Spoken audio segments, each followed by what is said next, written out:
नमस्कार मित्रांनो, मी अक्षय एडियन बातमीपत्रात तुम्हा सर्वांचं मनपूर्वक स्वागत करतोय। आज दिवसभरात घडलेल्या संपूर्ण घटनांचा आढावा आपल्याला घ्यायचाच आहे, परंतु त्या अगोदर नजर टाकूया आज दिवसभरात घडलेल्या काही महत्त्वाच्या आणि ठळक घडामोडींवरती। महाविकास आघाडी फुटणार हे निश्चित असल्याचं शिंदे गटाचे प्रवक्ते संजय शिरसाट यांचं भाकीत, तर भारतीय जनता पार्टी जे प्रेम दाखवतो ते पुतना मावशीचं असल्याचं उभाटा गटाचे प्रवक्ते अंबादास दानवे यांचं प्रतिपादन। आणि MIM पक्षाच्या वतीने मुंबईवर धडकणार महामोर्चा, प्रदेशाध्यक्ष इम्तियाज जलील यांचा यलगार। आता बघूया सविस्तर बातम्या। मराठा आरक्षण आणि OBC आंदोलन याविषयी सरकारने भूमिका स्पष्ट करावी असं मत उभाटा गटाचे विरोधी पक्षनेते अंबादास दानवे यांनी व्यक्त केलंय। तर OBC आरक्षणाला धक्का न लावता मराठा आरक्षण देण्याचा सरकारचा प्रयत्न असल्याचं मत शिंदे गटाचे प्रवक्ता संजय शिरसाट यांनी व्यक्त केलंय। आमची हिम्मत बघू नका, आधी तुमचं सरकार आहे राज्यामध्ये, केंद्रामध्ये, तुमच्या भूमिका स्पष्ट करा। तुम्ही एकीकडं OBCना वेगळं बोलता, मराठ्यांना वेगळं बोलता। आमच्या हिमतीचा काय प्रश्न होता? आम्ही काय देणार आहे का? आम्ही विरोधी पक्षात आहे।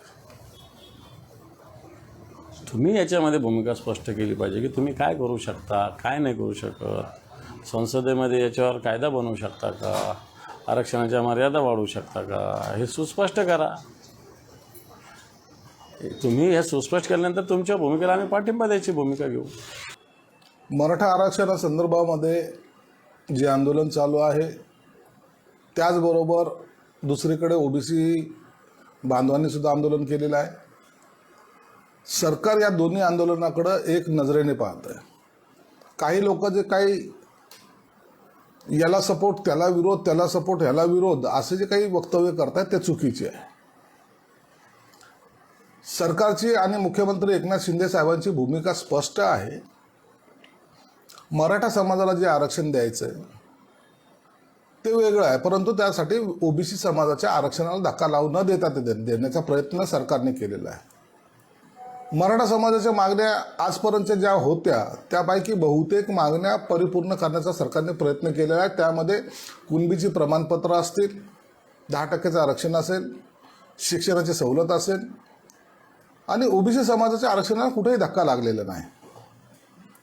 परंतु हे आंदोलनातल्या काही जण जे वैयक्तिक पातळीवर जाऊन राजकारणाच्या ज्या दिशेने जे बोलायचा प्रयत्न करतात त्यांना माझी विनंती राहणार आहे, कृपया ह्या आंदोलनाला आंदोलन म्हणून राहू द्या। त्याचा सरकार गांभीर्याने विचार करतंय, त्या सर्व नेत्यांशी सुद्धा सरकार बोलायचा प्रयत्न करतंय आणि सरकार तुमच्याशी बोलणारच आहे। हे सरकार तुमचं आहे, हे सरकार तुमच्यासाठी आहे, म्हणून तुमच्या मागण्याचा विचार हे सरकार प्रामुख्याने करणार आहे आणि त्याला गांभीर्याने घेणार आहे। MIM पक्षाचे प्रदेशाध्यक्ष इम्तियाज जलील यांनी रामगिरी महाराज यांच्या आक्षेपार्ह वक्तव्याच्या विरोधात मुंबईवर काढण्यात येणाऱ्या मोर्चाबाबत सोशल मीडियाच्या माध्यमातून आपली भूमिका स्पष्ट केली आहे। 23 सितंबर वो दिन जिसका हमने ऐलान किया था कि हम मुंबई की तरफ जाएंगे। हाशिम फिरोजाबादी एक शायर है, उन्होंने एक बहुत खूबसूरत शेर कहा है, बस खुदा का भरोसा है मुझको और किसी की ज़रूरत नहीं, उसके सजदों से जो मुझे रोके ऐसी हुकूमत की कोई ज़रूरत नहीं। बस यही पैगाम लेकर हम 23 सितंबर के दिन अपने घरों से निकलेंगे और मुंबई की तरफ कूच करेंगे। मकसद क्या है कि आज महाराष्ट्र के अंदर जो एक हालात तैयार किए गए हैं, कुछ ऐसे हालात कि जहां पर आपके मजहब पर उंगलियां उठाई जा रही है, आपके नबी करीम सल्लल्लाहु अलैहि वसल्लम के बारे में गुस्ताखी के लफ्ज़ों का इस्तेमाल किया जा रहा है। 58 FIRs पूरे महाराष्ट्र के अंदर रजिस्टर होने के बावजूद भी सरकार, प्रशासन, हुकूमत मुंह पे उंगली रखकर बैठी है, आंख पे पट्टी बांध ली है, तो सुनने के लिए तैयार नहीं है। और जब ये मामला अदालत के अंदर जाता है तो अदालतों का, जिसका हम बहुत सम्मान करते हैं, अदालत सिर्फ इतना कहती है कि मुंबई पुलिस ने साइबर क्राइम की मदद लेकर इस क्लिप को हटा देना चाहिए। और जब उनसे ये कहा जाता है कि लोग नाराज हैं, इसके ऊपर आंदोलन चल रहे हैं, तो अदालत का रवैया ये रहता है, अदालत कहती है कि क्या आप हम पर दबाव डाल रहे हैं, प्रेशर बना रहे हैं।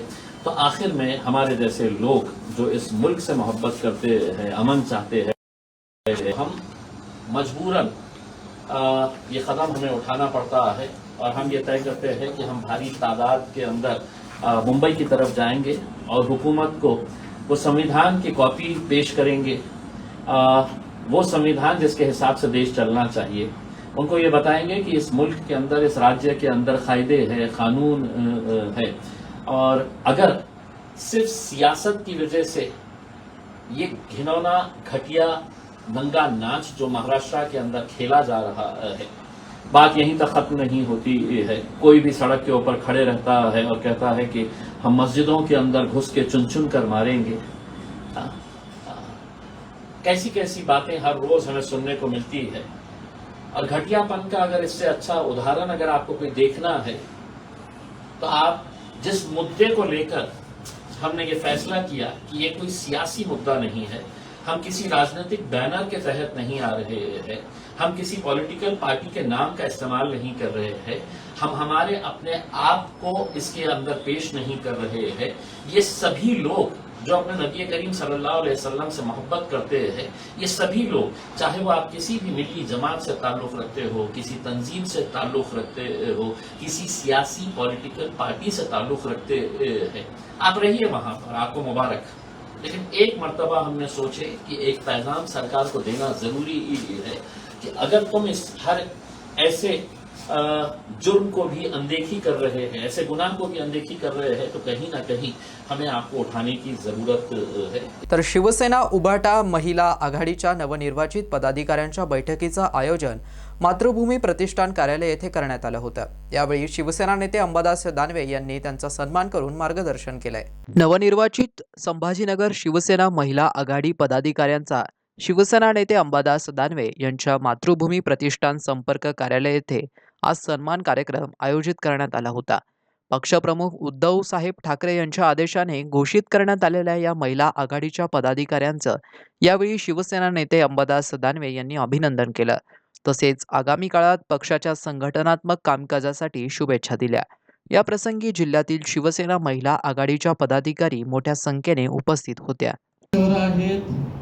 इथं गावं किती आहेत, इथं बूथ किती आहे, इथं सरपंच किती आहेत, इथं महिला सरपंच किती आहे, महिला ग्रामपंचायत सदस्य किती आहे, मला असं वाटतं जबाबदारी पार पडत असताना हे लक्षात ठेवलं पाहिजे।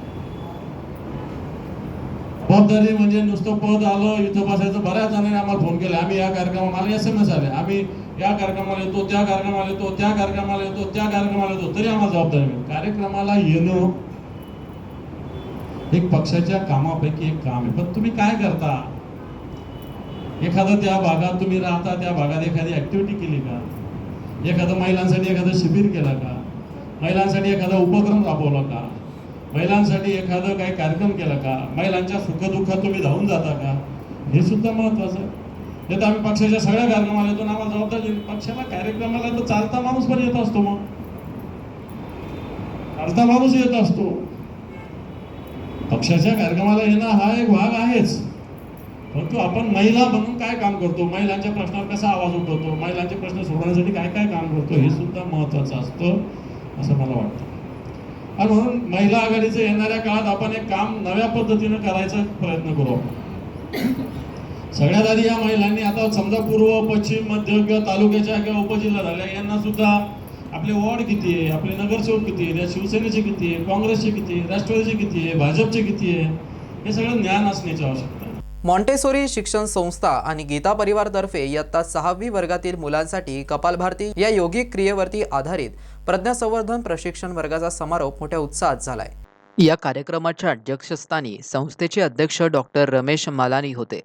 तसेच या कार्यक्रमाच्या समारोप प्रसंगी प्रमुख अतिथी म्हणून IMA संस्थेच्या अध्यक्षा डॉक्टर उज्ज्वला दहीफळे आणि IMA संस्थेचे सचिव डॉक्टर विकास देशमुख, मॉन्टेसोरी शिक्षण संस्थेचे सचिव गोविंद अग्रवाल, सहसचिव प्रफुल्ल मालानी, डॉक्टर श्रीकांत सावजी, संजय गादिया, मुख्याध्यापक कैलाश देशमुखे आणि प्रशालेचे ज्येष्ठ शिक्षक संतोष राऊत, गीता परिवार छत्रपती संभाजीनगरच्या अध्यक्षा माधुरी सोमाणी, गीता परिवारच्या पद्मा तापडिया, जान्हवी केळकर, सुनंदा मिश्री कोटकर, सोनल काबरा, मंगला राठी, राधिका मंत्री, ज्योती सारडा, नमिता बाहिती होते. तर कार्यक्रमाचं प्रास्ताविक दादासाहेब खेळवणे यांनी केलंय. एकूण 380 मुलांचं मैदानावरती प्रात्यक्षिक गीता परिवार सिडको केंद्राच्या अध्यक्षा शोभा मालानी यांनी करवून घेतलं. त्याआधी त्यांनी मंचावर कपालभारतेवर आधारित योगिक क्रिया प्रज्ञा संवर्धन याने मेंदूचा कशा प्रकारे प्रज्ञा जागृत केली जाते, पंचतत्व कोणती आहेत, त्यावर आधारित कोणत्या क्रिया आपण करणार आहोत, त्याचे फायदे हे विस्तृतपणे या क्रियेची माहिती त्यांनी दिली. दरवर्षी आम्ही कसा वर्ग घेतो हेही त्यांनी सांगितलं. 6वी विद्यार्थी शिकतात आणि 7वी ते 10वी पर्यंत ते क्रिया दररोज नियमितपणे करतात. त्याने विद्यार्थ्यांना अभ्यासात फायदा होतो हेही त्यांनी विशद केलं. या प्रसंगी गीता परिवारच्या पद्मा तापडिया यांनी पर्यावरणपूरक प्लास्टिक मुक्तीसाठी विद्यार्थ्यांना आणि सर्व मान्यवर शिक्षक आणि उपस्थितांना कापडी पिशव्या वितरित केल्या. याच कार्यक्रमात संस्थेचे सहसचिव प्रफुल्ल मालानी हे निवडून आल्याबद्दल त्यांचाही पुष्पगुच्छ देऊन सत्कार करण्यात आला. प्रमुख अतिथी डॉक्टर उज्ज्वला दहिफळे यांनी विद्यार्थ्यांना मार्गदर्शनात सांगितलं की इयत्ता 6वी तसं तुम्ही या योगिक क्रिया शिकल्या त्याचा तुमच्या आरोग्यासाठी खूप फायदा होणार आहे. इतरही या कपालभाती क्रियेमुळे दूर होणाऱ्या रोगांची विद्यार्थ्यांना माहिती दिली आणि संस्था चालकांनी हा उपक्रम घेतला याची स्तुती सुद्धा केली. यानंतर अध्यक्षीय समारोपात डॉक्टर रमेश मालानी यांनी तुम्ही ती सातत्याने क्रिया पूर्ण कराल आणि केलेलं प्रात्यक्षिक खूप सुंदर होतं. तुम्ही इतक्या संख्येने आणि आवडीने हे करतात यासाठी विद्यार्थ्यांचं कौतुक केलं आणि सातत्याने करण्यासाठी प्रोत्साहन दिलं. चांगल्या आणि नवनवीन उपक्रमांना आपण विशेष कामगिरी करून त्यात प्रावीण्य मिळवावं यासाठी त्यांनी खो खो खेळाबद्दल संस्थेने कसे क्रीडा शिक्षक श्री सपकाळ सर आणि तुपे सर यांच्या मदतीने कसे राष्ट्रीय खेळाडू घडवले आहेत याची ही माहिती या मंचावरून दिली आहे. शालेय अभ्यासक्रमाबरोबरच इतर खूप उपक्रम या शाळेत घेतले जातात हेही त्यांनी सांगितलं. या कार्यक्रमाचं सूत्रसंचालन सोनल पहाडे यांनी केलं तर आभार उल्का पाठक यांनी मानलाय. या कार्यक्रमाच्या यशस्वीतेसाठी श्री तुपे सो पाठक, श्री खेळवणे, श्री चव्हाण, श्रीमती पहाडे, श्रीमती गहेरवार, श्री राऊत, ज्येष्ठ लिपिक श्री ज्ञानेश्वर वाघ, शिक्षकेतर कर्मचारी राजू करपे, सुरदास राठोड, सतीश आहेर यांचं सहकार्य लाभलं. गीता परिवाराच्या वसुदेव सुत देव या श्लोकाने या कार्यक्रमाची सांगता झाली. शहरवासियांना एक सुवर्ण संधी. तुम्ही एखादा व्यवसाय करताय का? मग ईडेनवरती जाहिरात करा आणि मिळवा व्यवसायात मोठा फायदा.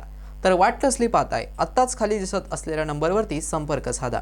आपल्याला अजूनही काही बातम्यांचा आढावा घ्यायचा आहे, परंतु इथे वेळ झाली आहे एका छोट्याशा ब्रेकची. कुठे जाऊ नका, पाहत रहा एडीएन न्यूज.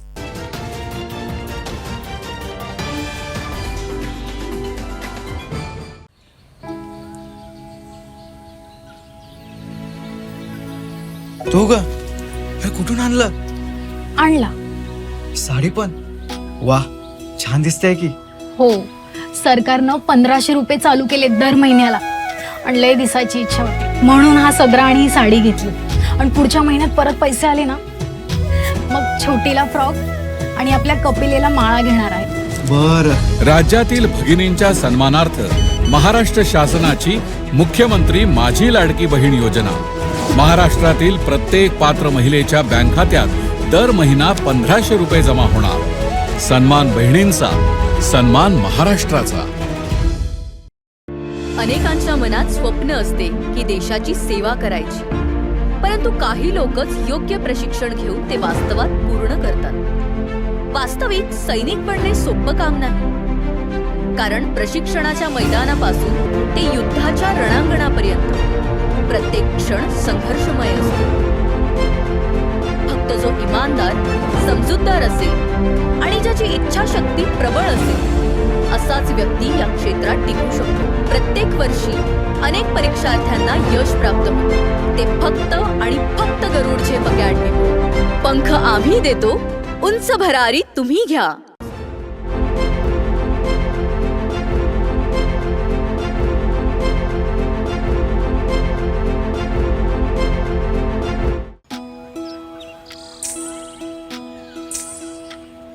नारी म्हणजे संस्कार, नारी म्हणजे भक्कम आधार,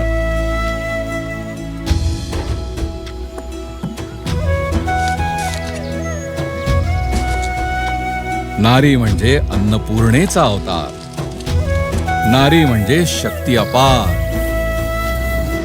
आणि या नारी शक्तीच्या सन्मानार्थ महाराष्ट्र शासनाने सुरू केली आहे मुख्यमंत्री माझी लाडकी बहीण योजना. या योजनेअंतर्गत महाराष्ट्रातील प्रत्येक पात्र महिलेच्या बँक खात्यात दर महिना 1500 रुपये जमा होणार. सन्मान बहिणींचा, सन्मान महाराष्ट्राचा. मस्त मास्क पहना रे तूने. Thank you sir. वो जान बचाने के लिए पहनना पड़ता है ना सर. रेडीमेड है या टेलर मेड है? ऑनलाइन ऑर्डर किया है सर. एक और है क्या? है ना सर. देना. बहुत मस्त लगे आपको. ये ना सर. ए ना भाई, जान बचाने के लिए बाइक चलाते वक्त सिर्फ खोपड़े पे मास्क पहनेगा तो खोपड़े को कौन बचाएगा?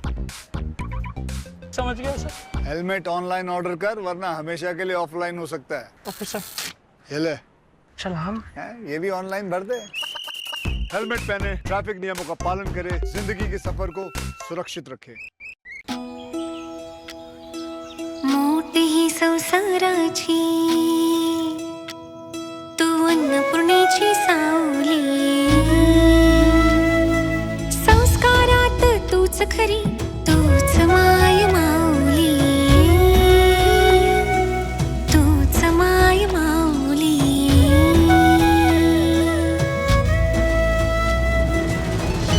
राज्यातील भगिनींच्या सन्मानार्थ महाराष्ट्र शासनाची मुख्यमंत्री माझी लाडकी बहीण योजना.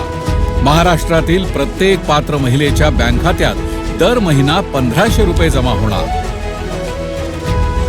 सन्मान बहिणींचा, सन्मान महाराष्ट्राचा.